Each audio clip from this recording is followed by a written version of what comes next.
Okay, in this video, we're going to look at solving trig functions. So it's basically a continuation of the trig identities we've been doing, but now we're going to take it one step further and actually solve for x. And again, we're going to do, or whatever it may be, theta x, or whatever variable's chosen. To do so, we're going to use inverse function, and then for a lot of these, we're going to revert back to the unit circle like you see here. Okay, so keep this in mind, as a reference. Okay. Again, this review of inverse functions. Now, again, as you type them into your calculator, you have a default domain for all these functions. So, again, we talked about over here, we had, um, here we have half moon, and setting sun. Okay, so again, we go from 0 to 180. So we'd say, 0 to 180, and x is in between. Okay, and from here we're talking about negative 90 and 90, and x is in between. Okay, so those are the things we're looking for. Notice that you have each one has a positive and negative sector. Okay, so this is again the default. Okay, so I'm going to write that word there as a reminder for what we're looking for. Okay, now there's there's two other answer sets that we're looking for. So a total of three. We have the default, which is the one answer that your calculator would spit out if you put it in your calculator. Then we talked about all answers that are within one rotation. So from like 0 to 360, where 360 is included, or you could say 0 to 2 pi, radians or degrees. Okay, so those two are familiar. We're going to have a third one, which means general answers, means all possible answers. So we talked about, let's say we had an answer of 0. Well, 360 is also the same position. So is 720. Add 360. If you add 360 again and again and again, how do you efficiently write all those answers? Well, it's very simple. You start with writing down the answer that you would get from the default or from one rotation, and then you add 2 pi to it n number of times. So the n here is the number of rotations. Okay. That's horrible spelling there, but the number of rotations, okay?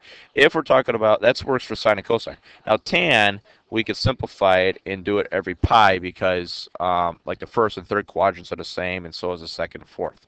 So every pi rotation. So we'll see examples on that.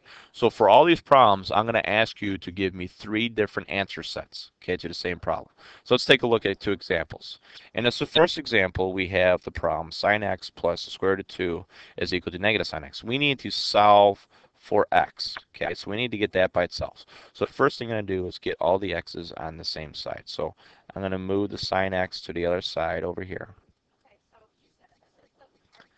And we have 2 sine x, because there's 2 of them, plus the square root of 2 is equal to 0. Now the only thing I'm going to do here is move the square root of 2 to the other side.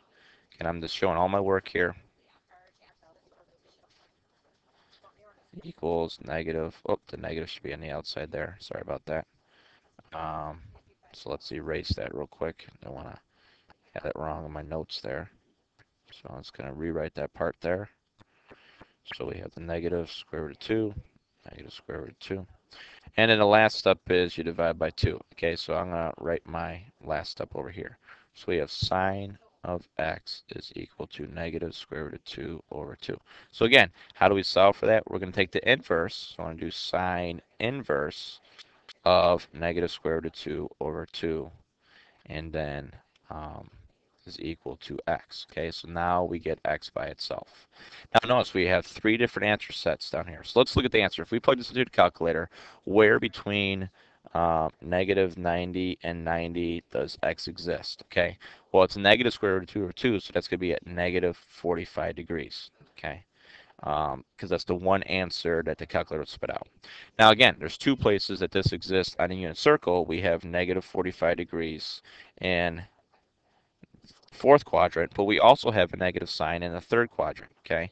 But notice it's in 2 pi, so I'm going to change it to radians and say 5 pi over 4, not 5 pi over 4, that's the first one, that's in the third quadrant, that's this one over here, 5 pi over 4, and then we're going to do 7 pi over 4 for the fourth quadrant, okay? So there's your 2 answers for 0 to 2 pi. So notice I decided radians, so I changed it the radian answers, 5 pi over 4 and 7 pi over 4. Now the general is I'm going to take these answers and I'm going to say, well, you know, 7 pi over 4, that's the same thing as negative pi over 4. So how do I include that into my answer? Well, you're going to start with 5 pi over 4, and you're simply going to add 2 pi n. Okay, so if n was one rotation, you would take 5 pi over 4 and you add 2 pi to it. So you would add another 8 pi and you would get 13 pi over 4. Okay, if you added a 2 in for n, that means 2 more times around a circle, and you add another 2 pi, and so on and so on and so on. Then you do the same thing here for the 7 pi over 4 because they're different locations. 7 pi over 4, and you simply add 2 pi over n. Now again, n can be negative numbers. If I type in negative 1 for n, then yes, we would get the negative pi over 4. Okay, so this is the other answer set that's new for us today. Okay, all right, so let's take a look here at another example. This one has tan, so it's going to change our general a little bit. So again, what I'm going to do is move the square root of 3 to the other side. Not going to show every single step. Some of these we should be able to see very simply. And then we simply divide by 3. I'll go ahead and show that. And we have the square root of 3 over 3. Okay. Now, we have to remember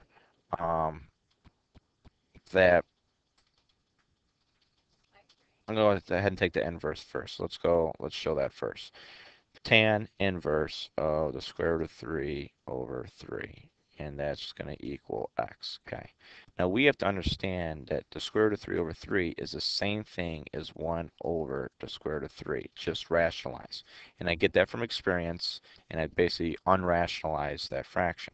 So that means that we need the sine inverse to be of 1, the top, and then on the bottom, we're looking at the cosine inverse of the square root of 3. Now again, the only thing that we had different here is how do we make those look like numbers that we're familiar with? Well, divide them both by 2. Okay, so we say where is sine 1/2 and where is the cosine square root of 3 over 2? And again, this is a positive value.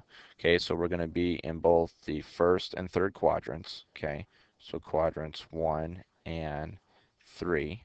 Okay. So where's the sine 1/2? Well, that's going to be at 30 degrees. Okay. And it's going to be in the third quadrant at 210 degrees. Okay. So those are the two answers. Now for the default, since it's tangent, we're talking about between 90, negative 90, and 90. It's got to be in between those two. So we're going to go with 30. Okay. For radians now, we're going to do pi over 6. And then we're going to do 7 pi over 6. Okay, and that's the 210 degrees. Now again for general, I'll notice if I look at 30 degrees is here and then 210s over here, notice the rotation is simply pi. So instead of writing the answer twice, I can just simply say pi over 6 plus pi times n. Okay, so if I take pi over 6 and add 1 pi to it, you get 7 pi over 6. If I add another pi to it, then you'll get 13 pi over 6, and on we go. So here we only have to write it once. Here we have to write it twice. Here we write it once. Okay, so that is what we're looking at for solving trig functions. Again, using trig inverse, and again the 3 different answer sets.